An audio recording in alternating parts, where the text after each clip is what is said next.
Halo Sobat Tumbuh, selamat siang. Selamat datang kembali di podcast Klub Tumbuh Sehat. Dengan saya, Yana sebagai host 1. Dan saya Arfan, host 2. Nah, kali ini kita akan membahas kasus yang baru terjadi di Indonesia ini, yaitu kasus BPJS. Yang mana kasus ini sangat menarik nih teman-teman. Jadi ada seorang pria lah ya. Jadi kita sebutin aja namanya. Beliau adalah almarhum Yurizal, ya. Yurizal, yang dimana almarhum pada tanggal ini gimana sih bacanya 7/22? Tanggal 22 bulan 7. Tanggal 22 bulan 7 ini 2026 itu membuat postingan di sosial media thread. Betul. Yang berisikan 8 jam belum dapat ruangan, nggak mau spill RS-nya, soalnya gue pakai BPJS. Jadi di sini kami segenap tim Klub Tumbuh Sehat, podcast Klub Tumbuh Sehat, ingin mengucapkan belasungkawa yang sedalam-dalamnya untuk almarhum Yurizal ya. Iya, Yurizal. Semoga almarhum tenang di sana dan tidak lagi merasakan sakit ya. Sakit, amin. Oke, yang kita mau bahas di sini ya Yan, itu lebih ke netizen yang komentarnya sangat wadidaw kacau nih. Bukan hanya netizen sih Pak. Di sini ada oknum-oknum dokter yang ikut komen dan itu, wah. Itu sebetulnya nggak bisa menggambarkan sebagai Seorang dokter sih. betul Ya. Sumpahnya dipertanyakan sih itu. Ini mana lagi-lagi banyak yang berpendapat akhirnya bahwa ya mereka ini yang komentar ini memang tidak memiliki empati. Betul. Atau tidak memiliki rasa kemanusiaan yang tinggi, yang dimana seharusnya itu ada sebagai mana mestinya seorang dokter punya itu gitu loh. Ya gimana sih, kayak harusnya empatinya lebih tinggi ya, iya, dibanding yang namanya orang-orang. dokter nakes itu tuh itu udah garda utama penolong manusia. Betul. Kan gitu loh. Kenapa jadinya seperti ini gitu. Tapi yang jelas katanya akhirnya sepupunya katanya di situ ada juga sepupunya ngomong di tweetsnya, di postingannya Yurizal ini, bilang bahwa saudaranya ini telah meninggal dunia. Oke, jadi menariknya di situ ya. Jadi ketika si almarhum Yurizal ini bikin postingan, itu banyak dokter-dokter mungkin kepanasan melihat postingan seperti itu. Dan mungkin terus datanglah saudaranya ini. Dia bilang di postingan itu bahwa ini sepupu saya, maafkan kalau misalkan komentarnya itu kurang berkenan gitulah. Karena sepupunya ini Yurizal, almarhum Yurizal ini sudah meninggal di tanggal 31 Juli. Nah, di situ itu dokter-dokter ini langsung ini sih, Pak. Langsung meminta maaf. Nah, ini mungkin di sisi lain gue sebel sama oknum dokter ini, di sisi lain gue juga salut karena di beberapa dokter ini dia menerima konsekuensinya apapun itu. Entah dia dikenakan sanksi hukum atau dari ID, itu dia menerima. Ya, memang seharusnya sebagai seorang dokter ya harus menerima lah. Betul. Apa yang udah menjadi konsekuensi atas ucapan. Cuman gini, dari sebelumnya, apakah seorang dokter ini sampai ngomong kayak begitu tuh kemampuannya tuh gimana gitu? Maksudnya apakah nggak punya rasa bahwa ini pasien butuh pertolongan segala macem? Yang dimana ya, lagi-lagi di postingannya almarhum Yurizal ini itu sama sekali tidak memuat nama rumah sakitnya. Betul. Dia juga pakai etika lah. Jadi emang nggak ada niat almarhum Yurizal untuk nge-spill nama rumah sakitnya. Tapi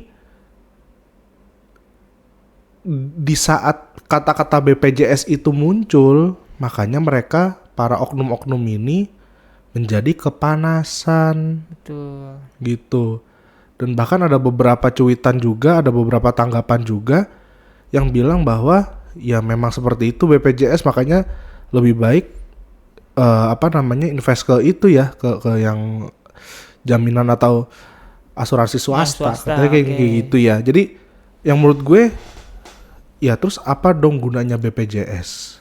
Oke. Kalau kayak begitu. Sebenarnya Pak di sini ada komen juga Pak. Yang swasta aja katanya dari siang baru dapat subuh, yang swasta. Oke.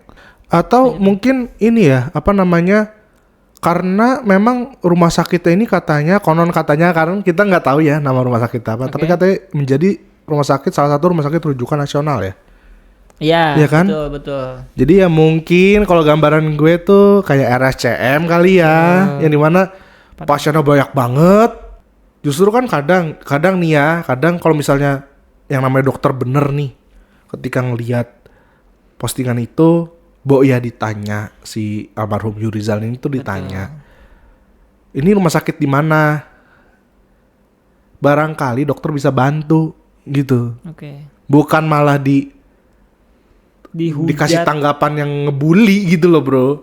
Dan mungkin gue ngelihatnya gini Pak, ini bukan hanya dibully, bahkan ini didoakan untuk meninggal. Iya. Karena bener, beberapa cuitan ini dokter bilang kalau mau cepet di ruang jenazah. Iya, kayak begitu ya. Wah, nggak manusiawi sih. Ini dokter tapi tidak manusiawi. Betul. Astagfirullah, itu wah, gimana tuh urusannya sama, ya sekarang mau minta maaf gimana? Maksudnya orangnya udah meninggal. Betul.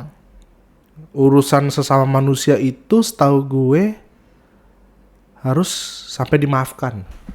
Kalau emang salah satu dari orang itu masih belum bisa memaafkan, belum selesai tuh urusannya tuh. Udah keburu meninggal gimana? Ini gitu loh. Ya gue sih nggak mau tahu urusan mereka, ya urusan mereka lah. Mereka udah tahu lah apa yang menjadi ucapan mereka itu. Kayak mulutmu adalah harimaumu itu ya. Cuman ya gue nggak habis fikri aja sih kenapa bisa kepikiran gitu loh untuk ngomong kayak begitu, dan kenapa jadinya membludak komentarnya. Kan jadi dari satu tiba-tiba kayak diserang buzzer, Cok. Iya. Ngebully banget itu. Ngebully banget, baru sampai nyumpahin mati apa segala macem. Iya. Itu dari awal sampai akhir banyak orang kayak begitu, Dok, yang dimana merupakan oknum nakes. Iya. Tenaga medis, tenaga kesehatan, dokter, suster apa segala macem. Yang dimana keramah tamahan kalian? Yang dimana apakah jangan-jangan ada dalangnya? Karena beliau ini almarhum menyenggol BPJS, pemirsa. Mungkin nggak kalau begitu polanya? Nggak mungkin tiba-tiba ini dokter-dokter oknum-oknum inilah ya pada nyerang gitu. Kalau misalnya ya kerugian buat mereka apa? Betul. Iya kan? Kalau kerugian secara mereka misalnya mereka berada di rumah sakit A, B, C, D. Rumah sakit A, B, C, D kagak disebut. Nggak disebut tuh rumah sakit. Yang disebut sama BPJS. Jadi kemungkinannya dalangnya kan berarti kan dari BPJS itu dong. Itu kemungkinan ya. Tapi menurut gue nggak wajar sih tiba-tiba dokter ini ya punya otak yang kok kayak nggak dipakai jadinya gitu loh. Iya. Kayak asal banget ngomongnya bro, asli dah. Itu gue dari situ gue kayak masa sih dokter kayak begitu. Iya benar. Dan mungkin gini Pak, mungkin dokter itu lagi capek kali ya menghadapi pasien, terus tiba-tiba komen kayak gitu, dan itu pun nggak diwajarkan gak sih? Iya, daripada ngomen mending diem aja. Iya, ya walau kan kita kan emang dipastikan mendapatkan layanan kesehatan kan. Ya mau kita komplain bikin story atau bagaimanapun itu ya udah wajar aja, bukan malah dibully, bukan malah didoakan untuk ke ruang jenazah. Tapi gini, kita mau fokus ke komentar dari Hilpert, yang dimana Hilpert ini Hilda Aprianti Perdana. Dia mengaku sebagai sepupu dari Yurizal almarhum. Yang dimana Bu Hilpert ini atau Hilda Aprianti Perdana itu mengucapkan atau berkomentar seperti ini, teman-teman. Silahkan disimak ya. Yurizal sender ini sepupu saya. Ya, sudah meninggal 31 Juli kemarin. Karena apa di sini, teman-teman? Karena terlambat ditangani RS. Ya. Karena sudah gawat banget. Jadi kondisi almarhum memang udah gawat darurat, yang dimana seharusnya menjadi prioritas. Ya, menjadi prioritas. Tidak bisa diabaikan, tidak bisa dinanti-nanti gitu. Maafin sepupu saya kalau curhat gini di Threads. Sebelumnya dia sakit gak pernah cerita-cerita kemana-mana. Bahkan ke keluarga apa-apa nyimpen sendiri. Sudah ya, jangan ada hate lagi di sini.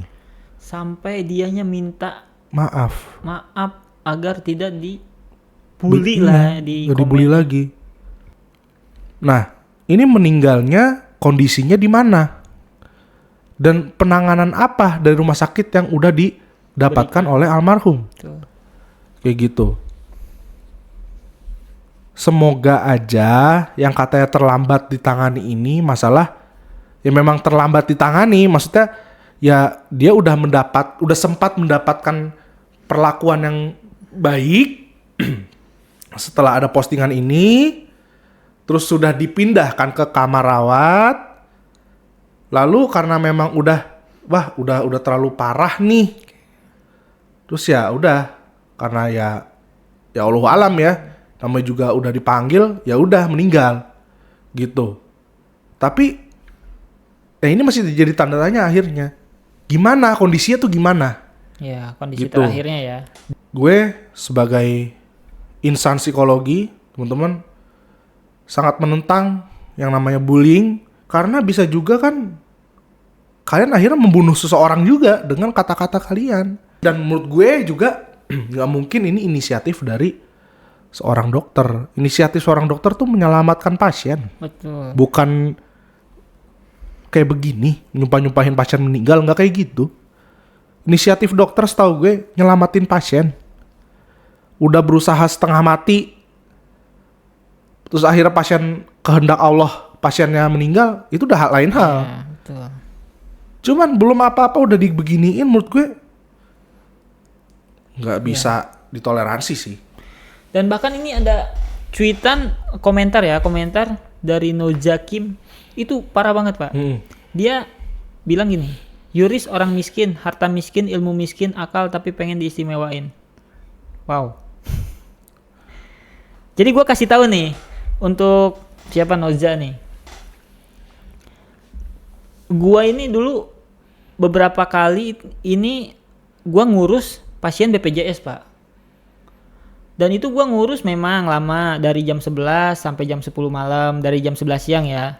Jam 10 malam itu baru dapat ruangan. Nah, gua ketika lihat kayak gini ya, gua mikirnya ya dia baru merasakan. Enggak semerta-merta langsung bilang, "Lu miskin, lu wah, kacau dah." Jadi jangan dijadikan pengalaman orang itu harus sama dengan kita gitu. Pengalaman orang tuh beda-beda. Dia baru merasakan, kita sudah merasakan. Ya jangan dibully. Apalagi oknum-oknum dokter ini yang gue jujur sedih sih. Iya, dan menurut gue kalau memang BPJS ini akhirnya tidak bisa maksimal dalam penyelenggaraannya, lebih baik dipikirin lagi deh untuk ditiadakan atau gimana, soalnya jadinya kan kayak percuma ya. Soalnya waktu itu, yang namanya waktu ya, untuk orang sakit itu beda ya. Betul. Itu gak bisa orang sakit nunggu waktu tuh, gak bisa. Betul. Gitu loh. Memang gue tahu beberapa kesempatan itu gue punya saudara BPJS lama, akhirnya mau nggak mau akhirnya mandiri kan gitu ya. Terus harusnya nggak bisa begitu dong. Ya. Paling nggak urusan administrasi apapun BPJS apa enggak ditanganin dulu lah pasiennya bro. Tapi sorry Yan, kan gue belum pernah pakai BPJS walaupun gue ada BPJS. Kalau di BPJS itu, kalau yang gue denger ya, itu kan kadang cuman cover kalau misalnya kita dirawat inap gitu. Kalau menurut tuh BPJS sebenarnya itu kayak kita berobat biasa tuh bisa? Bisa, berobat biasa bisa.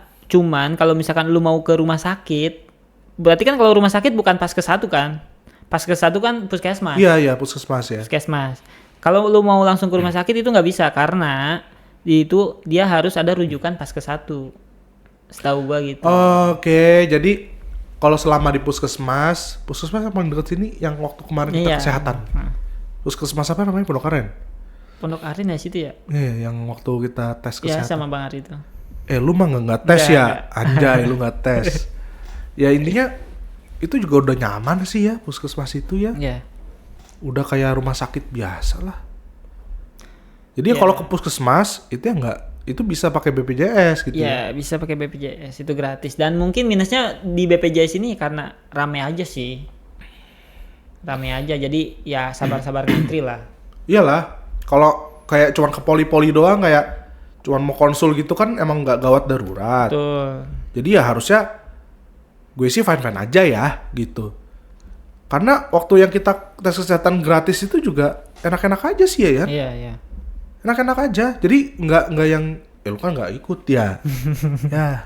ya pokoknya waktu gue tes kesehatan itu yang gratis kan dapet ya selalu setiap tahun ya dari BPJS itu, gue ngerasa fine aja, nggak yang gimana sih, meskipun banyak sih antriannya, cuman yang nggak kenapa-napa gitu sih. Ya nggak beda jauh lah ya sama rumah sakit. Sama medical check up yang berbayar itu, yang mahal itu. Iya. Itu ternyata rangkaiannya pun nggak beda jauh sih. Cuman bedanya kalau yang berbayar yang mahal itu, kita kalau waktu di RSPI, gue pernah di RS Pondok Indah, tuh kita dapat makan buffet kayak gitu. Kalau di puskesmas kan kita jajan ya di SD. Di SD jajan kayak gitu. Kalau itu bedanya cuma gitu-gitu doang lah. Iya. Dan ini Pak, gue pernah dapat kasus itu ngurus tetangga gitu ya ke rumah sakit. Tetangganya ini perutnya sakit, emang udah lama sakit sih. Dan dia sampai nggak bisa ngomong. Oke. Dan ketika dibawa ke IGD, ditanya dong sama dokternya, apa yang dirasa? Nah, gue yang jawab, ini si ABC lah. Gue dimarahin sama si dokternya Pak. Saya nggak nanya kamu, saya nanya pasien. Loh, dia nggak bisa ngomong, sakit gimana? Terus gimana? Kesel banget tuh. Ya jadi gua yang jawab karena si pasiennya ini udah. Tapi si dokternya akhirnya menerima. Menerima. Astaga. Oknum dokter tuh. Ya, dokter emang suka ada aja sih, kadang-kadang suka ada pemikiran yang kita juga, kok harus begitu sih dok? Iya. Kayak gitu, cuman ya itulah dokter ya. Ya gitu. Betul. Ya kita juga ngerti lah, mereka banyak kerjaan, capek mungkin ya, segala macam. Cuman ya jangan terlalu kayak gitulah. Ke kitanya juga jadi kayak serem ya. Iya, kayak apalagi kan ya. Kayak lu gini sampai manfaatkan lah, harus suruh operasi segala macam kan. Iya.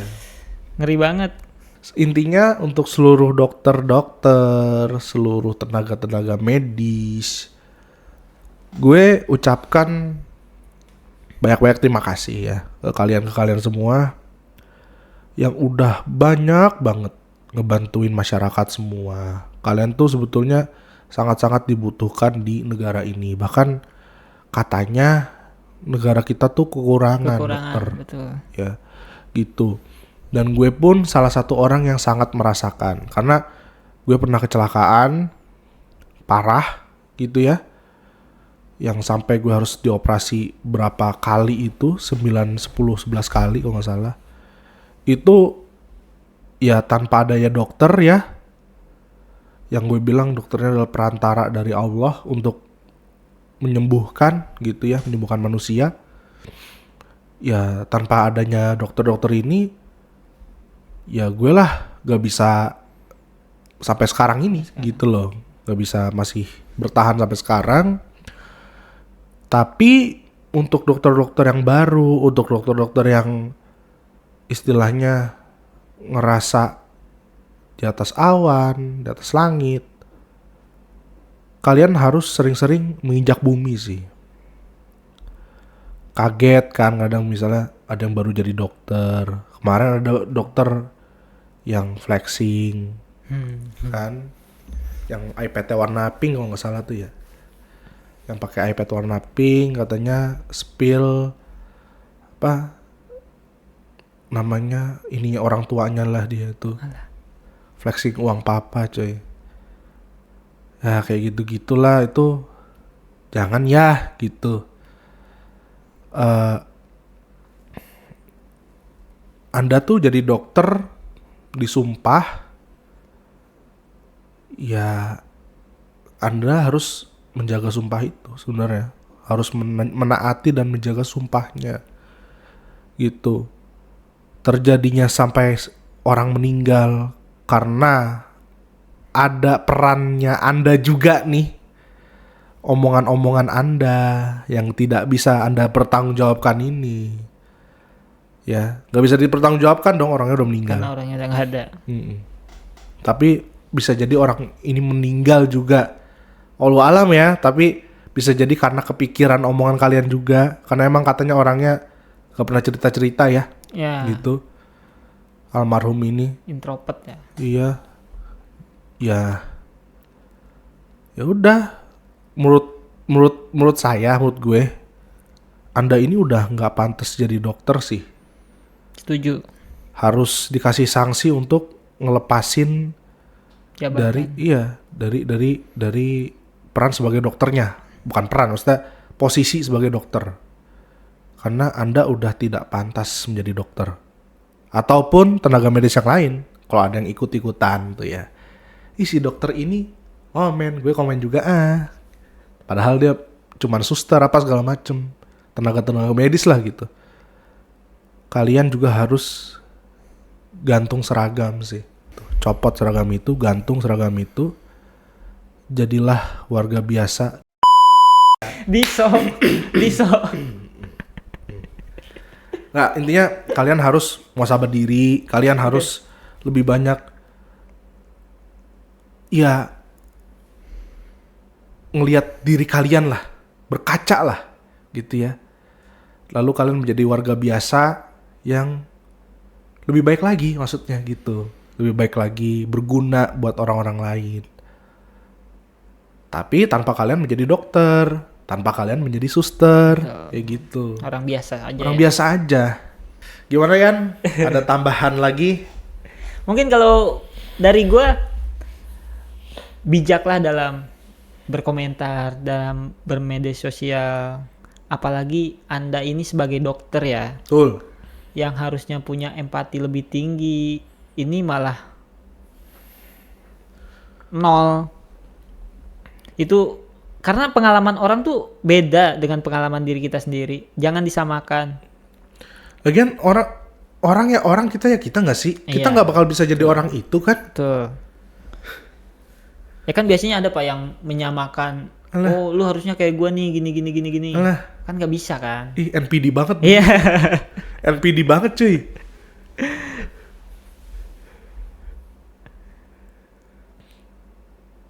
Ya. Dah. Dah. Oke, jadi gitu aja guys ya. Sorry kalau banyak kata-kata salah di kita ini ya. Allahu Akbar. Sorry kalau banyak kata-kata yang salah. Dan tujuan kita di sini hanya menyuarakan kebenaran. Betul. Karena hati-hati loh perkataan kalian itu bisa sangat membuat mental orang breakdance teman-teman. Ntar koprol kan nggak lucu ya. Mental koprol gimana ya? Nggak lucu. Ya, mental jungkir balik tuh nggak lucu bro, nggak lucu. Itu mental kalau udah mental itu bisa kemana-mana ntar. Tiba-tiba dari sakit mental bisa kena kanker, kayak gitu-gitu. Ya, jadi emang pikiran, rasa, hati itu segalanya cuy. Harus benar-benar dijaga, ya. Gitu. Jadi sekian aja dari gue Arfan sebagai host 2 dan gue Yana sebagai host 1. Sampai jumpa di episode berikutnya. Dadah.